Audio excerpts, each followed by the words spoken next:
Boa noite, família. Tô aqui fazendo um teste aqui do New Smart Box. Ó, acionou, tá vendo? Vou simular aqui o bruxismo.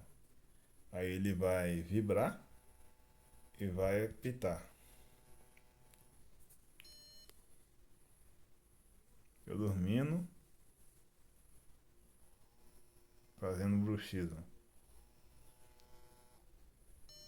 Ele vibra e toca a sirene.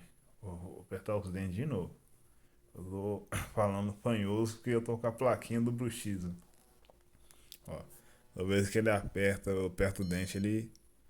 Então, basicamente, ele está monitorando aqui online, né? Atividade muscular. E se ela passar de um limite, que é considerado bruxismo, no meu caso aqui está 230, né? Um valor que eu parametrizei. Ele vai apitar e vai vibrar.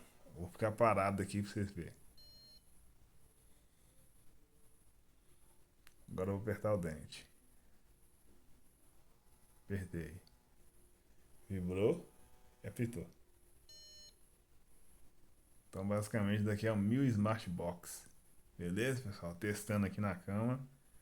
Alguns ajustes aqui. Coloquei ele aqui no masseter e a referência na têmpora, que tem um eletrodo de meio de músculo, final de músculo e a referência. Vou apertar o dente aqui. Ficar parado. Apertar. Beleza? Fazendo teste, família. Obrigado.